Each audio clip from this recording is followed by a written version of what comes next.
We've got ourselves a massive episode today in our quest to get Norwich City off of the bottom of the Premier League table. We're taking on Leeds and Ipswich Town, the two teams that are sitting right above us. We have played a couple of league games off camera. We're going to get to that in a minute. Meanwhile, the transfer window has slammed shut, and we didn't get to do as much business as I honestly would have liked. The financials on our end were just way too restrictive, and we had some players that we were targeting that ended up going elsewhere. But we do have three new players on the roster right now. First, in on loan, 23-year-old striker. We got him from Brighton, Julian Munoz. He's a Basque Spaniard, and he's going to give us a little bit of depth behind Paddy Douglas, because that was something that we were really lacking. We didn't like what we saw with Sylvain Insol. We didn't like what we were seeing from Brian Griselles. And Ben Austin, we honestly thought he was going to be leaving the club. He was promised an important player role. He really just has had no place in our squad.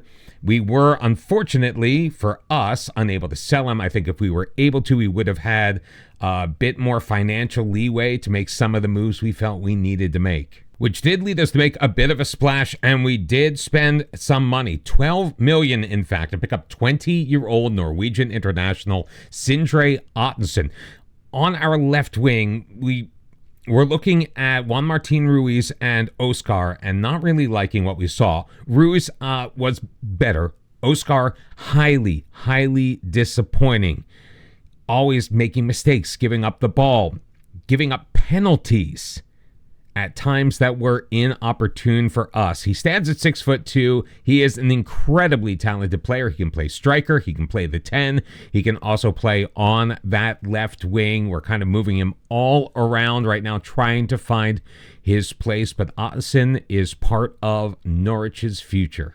And then we made a move to kind of work on the team harmony thing. Chem had come to us a long time ago saying he was unsettled. He wasn't feeling comfortable. He really wanted somebody that he could relate to. So we went out and brought in, well, basically the best Turk that we could afford that would join us. And that is Yunus Kansioglu. I think I'm pronouncing that right, even if I'm not. He stands at 6'3". He's a center back. He can get up in the air. Very unpolished, possibly a diamond in the rough. Really, he's just here for the vibes. We have also begun to experiment with a 4-2-3-1 formation. Honestly, the 4-3-3, while we thought it was going to work, it really just wasn't paying dividends, and the fans were starting to get a little bit restless. They wanted us to try something a little different, so this is our way of obliging our supporters. So we trotted out our new formation for the first time at Molyneux, and frankly, it's still a work in progress. Petronin getting on the board for Wolves in the 65th minute. It would be the only goal of the game. He picked up player of the match honors as well. We started Ottensen on the left side, Grisales at the 10. Maybe Ottensen's going to need to move inside. I don't know. We did rotate things around a little bit, trying to use the players that we thought were best suited for the tactic and maybe not our best players. Did we make a mistake? Probably. In fact, I was starting to seriously have my doubts as we hosted 9th place Leicester City. Escobedo drilled one home past the diving Sanchez to give Leicester the 1-0 lead, but with 10 minutes remaining in the match, we broke through. Laesio playing it to Douglas, scoring past Nygaard to equalize at 1, and then less than 4 minutes later, it was Austin in for Hierto Dahl coming in relief in the defensive midfield. We did rattle off 23 shots, got 9 on target, which is a lot more than we are used to here at Norwich, and hoping we turn the corner, even though the possession numbers were vastly tilted in Leicester's direction. A monster 3 points that we would absolutely need, because our next match was at Old Trafford against top-of-the-table Man United, and let's just say, the less we say about this game, the better. A 6-0 decision for the other guys.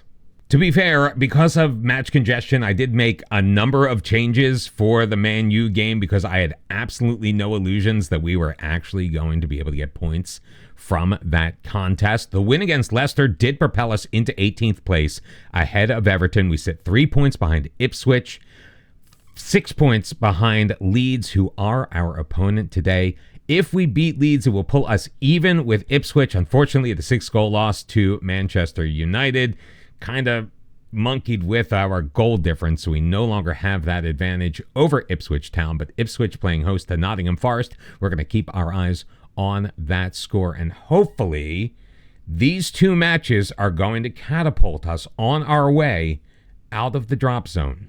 So obviously a ton of changes to the lineup from the team that lost 6-0 to Manchester United. Sanchez is going to be in goal. It's going to be a back 4 of Carboni, Nayo, Abbott, and Chem, Otalvaro, and Pedersen in the midfield. We're going to have Paddy Douglas slot back into the number 10, which means Yulin Munoz getting his first start for the club.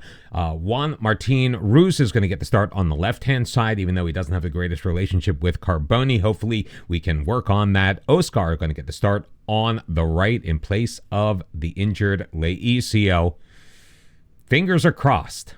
And this match has become even more important because Ipswich Town have been victorious. And they now lead us in the table in 17th by 6 points. So we have a bigger mountain to climb than we actually thought. Because as much as we want to get above Leeds, Ipswich is that first hurdle. And we need to get off to a relatively quick start in this match. Enjoying 60% of the possession is going to go a long way. Ipswich beating Nottingham Forest at home 3-1. And the 1 goal that Forest scored was in the 6th minute of first half stoppage time. Anyway, Goldhammer sending it in. Nayo to clear it. Munoz isn't going to go anywhere near it. Shetin starting to recycle for Leeds. Merlo up the left side, edge of the box. Knocked away by Oscar, but he can't regain control. Pedersen clears it, but Shetin gets it back.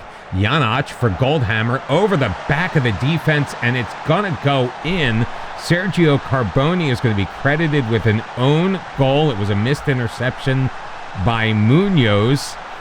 And we are down 1-0. What on earth happened here? I feel like Goldhammer was offside.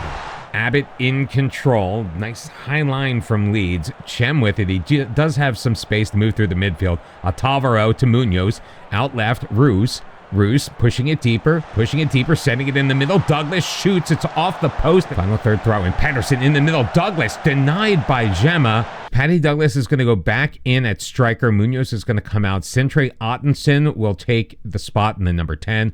Oscar gassed and on a yellow will make way for Laisio. Just because he has a knock doesn't mean that he is unavailable to play. He is just short of full fitness.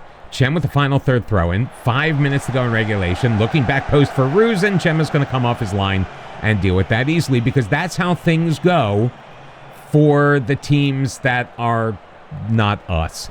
Allowed to have space. Telehovsky, Shetin, they're moving it into the box. Shetin puts it on goal. Sanchez handles it easily, but that's it for the highlight. No counterattack, no special motion coming from the Norwich side. Just another 1-goal loss. It's Leeds 1, Norwich 0 on the Carboni own goal, and I don't know.